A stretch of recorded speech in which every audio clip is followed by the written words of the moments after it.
जिसकी सत्ता उसका राज।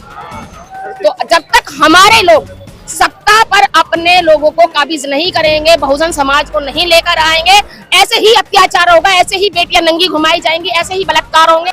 संविधान का तो सिर्फ कवर रह गया है, संविधान का कवर रह गया है, उसके अंदर तो सीधी मनुस्मृति चल रही है। मोदी का आर्थिक सलाहकार इसलिए कह रहे हैं, उन्हें पता है वो सत्ता पे बैठे हुए हैं और सत्ता पे बैठाने वाले हम लोग ही हैं, कोई और नहीं है। क्योंकि हम लोगों ने उनको चुन करके वहाँ पे भेजा है, तो हमें तो भुगतना ही पड़ेगा। हमारे समाज के, बहुजन समाज की आंखों में अगर शर्म है, थोड़ा बहुत भी पानी, अपनी बहन बेटियों की इज्जत, आबरू की अगर थोड़ी बहुत शर्म है, और आने वाले बच्चों के भविष्य की थोड़ी बहुत शर्म है, तो आने वाले 2024 हम लोगों को सबक सिखाने की जरूरत है। कौन सा दलित समाज का हितैषी है, मुझे एक भी बता दीजिए।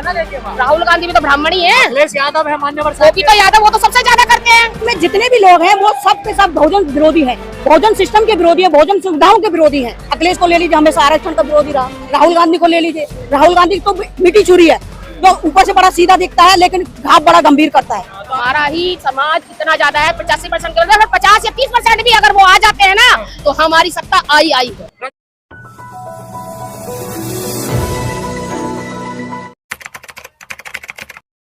लीजिए कि मनुस्मृति की बात तो हम करते हैं, पर असल में मनुस्मृति यही है, इनके दिमागों में भरी हुई है। हम हर साल मनुस्मृति जला जरूर देते हैं किताब के रूप में, लेकिन इनके दिमागों में वो मनुस्मृति अच्छी तरीके से भरी हुई है। वो मनुस्मृति इनके दिमागों से जलानी पड़ेगी हम लोगों को, और वो तभी जल सकती है जब हम, कहने को तो 85% हम लोग हैं, लेकिन अगर हम 30% भी अगर इकट्ठा हो जाते हैं, 20 भी हो जाते हैं, क्योंकि तो 15 ही हैं, 5% अगर हमसे ज्यादा हो जाते हैं, तो वो इनके दिमाग से हम मनुस्मृति निकाल सकते हैं। लेकिन क्या करें, हमारा समाज बिखरा पड़ा है, जिसके ऊपर अत्याचार होता है वही लड़ाई लड़ता है, और सारे तमाशा देखते हैं। और इस तमाशे को छोड़कर ये सोच ले कि ये लड़ाई इसकी नहीं, मेरी है, आने वाली जनरेशन की लड़ाई है, क्योंकि आज इसके साथ हो रहा है तो आने वाली जो हमारी जनरेशन है उनके साथ और भी बुरा होगा। आज जो एक तो बड़ी मुश्किल से इन जॉब, इतनी बड़ी जॉबों पर पहुंचते हैं, नौकरियां पहुंचते हैं। पहली बात तो मोदी ने सारी नौकरियां ही खत्म कर दी हैं। अगर किसी तरीके से अगर हमारे बच्चे या हमारी बहनें नौकरियों पर, हमारे भाई नौकरियों पर, उन्हें किसी ना किसी तरह से प्रताड़ित कर उनको सस्पेंड किया जा रहा है, उनको नौकरियों से हटाया जा रहा है, और ये सच में ही मनुस्मृति यही है। दिल्ली विश्वविद्यालय जैसे में दलितों के ऊपर प्रोफेसर के ऊपर अत्याचार हो रहा है, उनको जाति के कारण ऐसे आरोप लगा रहे हैं, आप लोग उनको निकाल दे रहे हैं। देखो, इसका सीधा सीधा कारण है कि जो हमारे लोगों का जो बिखराव है ना, उस बिखराव की वजह से ये लोग हमारे ऊपर जो हावी हो रहे हैं, वो हमारे बिखराव की वजह से हो रहे हैं। हम लोग नारा तो बहुत देते हैं, हर मंच से देते हैं, बोलते हैं कि हम 85% है, पर लेकिन जब किसी भी बहन के ऊपर, किसी भी बुजुर्ग के ऊपर, किसी कमजोर के ऊपर कोई भी एट्रोसिटी वगैरह होती है, तो वो पता नहीं वो बहुजन 85 कहने वाले लोग कहाँ बैठे होते हैं, समझ नहीं आता। कहा जाता दलितों से ज्यादा यूनिटी तो किसी में नहीं है। बिल्कुल, बोल तो नहीं हो, संख्या में हम बहुजन 85 है, लेकिन दिखाने के लिए, यूनिटी दिखाने के लिए पता नहीं हम लोग कहाँ बैठे होते हैं। ये चीज हम लोगों को सोचनी पड़ेगी, और इसीलिए ये मनुवादी लोग है ना, इसीलिए हम पे हावी हो रहे हैं। इसीलिए अब आप यही देख लीजिए, मैं यही का उदाहरण देती हूँ। आज हम जिस बहन के लिए यहाँ पर, उनकी ताकत बनने के लिए हम लोग यहाँ पे आए हैं। अगर जो हमारा जो दिल्ली यूनिवर्सिटी है, क्या इस यूनिवर्सिटी में हमारे एससी के छात्र नहीं होंगे? क्या इसमें एससी के हमारे प्रोफेसर नहीं होंगे? कहाँ है वो यहाँ पर? अगर उनको थोड़ी बहुत शर्म होती, अगर उन्हें 2000 है लगभग यहाँ पर प्रोफेसर दलित, मतलब शर्म आनी चाहिए उन प्रोफेसरों को कि आज हमारे समाज की एक बेटी, हमारे समाज की एक होनहार बेटी, जो अपने हक अधिकार के लिए अकेली लड़ रही है, क्या उन लोगों को निकल के नहीं आना चाहिए? क्या वो अपनी बारी का इंतजार कर रहे हैं? शायद मुझे तो ऐसा ही लगा, वो क्योंकि आज उनके साथ नहीं बैठे तो वो अपनी बारी आने का इंतजार कर रहे हैं। यही हम लोगों की कमी है कि हम लोग अपनी बारी का आने का इंतजार करते हैं। हम लोग जिसके किसी को और के ऊपर अगर कोई एट्रोसिटी होती है तो उससे हम सबक क्यों नहीं लेते? उस चीज से हमें सबक लेना चाहिए कि कहीं ये चीज हम तक ना चल के आ जाए, इसे हमें यहीं रोक देना चाहिए। तो जरूरी है कि हमारे बहुजन समाज को सोचना चाहिए, जो तमाम संगठनों में जाकर के जो बिखराव हो चुका है, तमाम संगठनों में जाकर के अपने आप को सुपीरियर मानने लगे, उन सुपीरियरों को भी सोचना चाहिए कि कहाँ हमें एकजुट होने की जरूरत है। आज अगर वर्तमान स्थिति की हम बात करें ना सर, तो आज ऐसी स्थिति है, लोग कहते थे कि संविधान को कोई बदल नहीं सकता। भैया, संविधान बदला भी जा रहा है और संविधान दबे पांव सारे काम हो भी रहे हैं, और तुम कुछ भी नहीं कर सकते। मोदी के आर्थिक सलाहकार कहते हैं नया संविधान चाहिए। मोदी का आर्थिक सलाहकार इसलिए कह रहे हैं क्योंकि उन्हें पता है वो सत्ता पे बैठे हुए हैं, और सत्ता पे बैठाने वाले हम लोग ही हैं, कोई और नहीं है। क्योंकि हम लोगों ने उनको चुन करके वहाँ पे भेजा है, तो हमें तो भुगतना ही पड़ेगा। तो आज अगर लोगों की आंखों में शर्म है, हमारे समाज के, बहुजन समाज के आंखों में अगर शर्म है, थोड़ा बहुत भी पानी, अपनी बहन बेटियों की इज्जत आबरू की अगर थोड़ी बहुत शर्म है, और आने वाले बच्चों के भविष्य की थोड़ी बहुत शर्म है, तो आने वाले 2024 में हम लोगों को सबक सिखाने की जरूरत है और एकजुट होकर के काम करने की जरूरत है। क्यों जरूरत है? क्योंकि हम सब जानते हैं जो सत्ता में होते हैं उनके ऊपर अन्याय अत्याचार नहीं होते। आज अगर हमारा बहुजन समाज का कोई भी प्रधानमंत्री अगर देश के अंदर बैठा होता तो आज हमारी ऋतु जी आज धरने पर नहीं बैठी होती।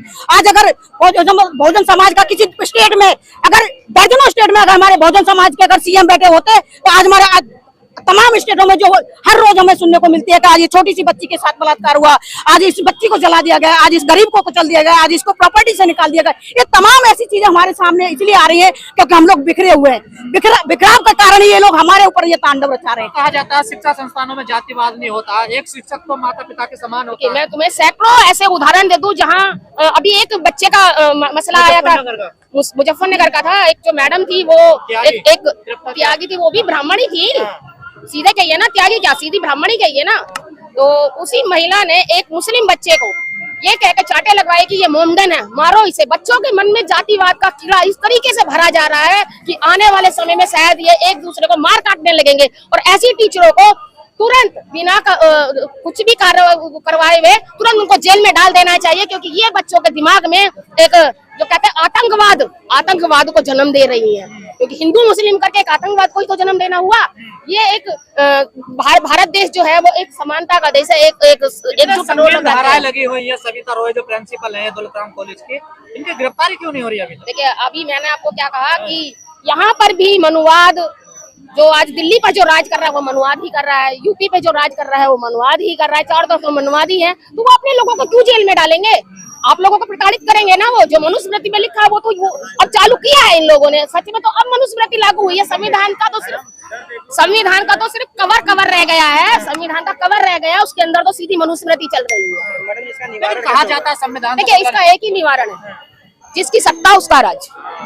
तो जब तक हमारे लोग सत्ता पर अपने लोगों को काबिज नहीं करेंगे, बहुजन समाज को नहीं लेकर आएंगे, ऐसे ही अत्याचार होगा, ऐसे ही बेटियां नंगी घुमाई जाएंगी, ऐसे ही बलात्कार होंगे, ऐसे ही हमारे बिना कारण हमारे लोगों को सस्पेंड किया जाएगा, ऐसे ही चलता रहेगा आजीवन जब तक हमारे बच्चे। कैसे है कि आप लोग तो गठबंधन में शामिल नहीं हो रहे, अकेले लड़ने का चुनाव है? देखिए मेरी बात सुन, जिनसे गठबंधन करना वो भी तो मनुवादी है। कौन सा उसमें बहुजन है बताइए ना? कौन सा दलित समाज का हितैषी है? मुझे एक भी बता दीजिए। राहुल गांधी भी तो ब्राह्मणी है, अखिलेश यादव है, मान्यवर वो भी तो यादव, वो तो सबसे ज्यादा करते हैं। जो भी सी समाज है वो तो हमारे साथ सबसे ज्यादा जातिवाद करता है। तो फिर कैसे होगा? देखिए मैंने क्या कहा, हमारा ही समाज इतना ज्यादा है, 85% के अगर 50 या 30% भी अगर वो आ जाते हैं ना तो हमारी सत्ता आई है। देखिए जो नया गठबंधन बना है वो ऐसे मनुवादी, मैं तो सोच वाले लोगों का, जो इंडियन गठबंधन है वो ऐसे मनुवादी सिस्टम का या सोच वाले लोगों का बना हुआ है। उसमें ऐसा कोई व्यक्ति नहीं है जो बहुजन समाज के हितों की बात करता हो। तो ऐसे व्यक्तियों के साथ में बहुजन समाज पार्टी कभी नहीं खड़ी होना चाहती। वो इससे तो अच्छा है कि वो खुद अपने बलबूते अपने समाज की सेवा। बहन जी के फैसले के साथ हैं आप, जो अकेले? बिल्कुल बहन जी के हम फैसले के साथ हैं, क्योंकि इसमें जितने भी लोग हैं वो सब के सब बहुजन विरोधी हैं, बहुजन सिस्टम के विरोधी है, बहुजन सुविधाओं के विरोधी हैं। वो कभी नहीं चाहते कि बहुजन समाज मजबूत हो, सतर्क हो, युवाओं के लिए रोजगार या इन सिस्टम को आगे बढ़ाने के लिए जो सुविधाएं हैं उनको आगे अग्रसर करें। उन चीजों को वो हमेशा नकारते हैं। अखिलेश को ले लीजिए, हमेशा आरक्षण का विरोधी रहा, उन्होंने कभी वो आरक्षण का सपोर्ट नहीं किया। और ये क्या नाम है, राहुल गांधी को ले लीजिए, राहुल गांधी तो मीठी छुरी है, जो ऊपर से बड़ा सीधा दिखता है लेकिन घाव बड़ा गंभीर करता है।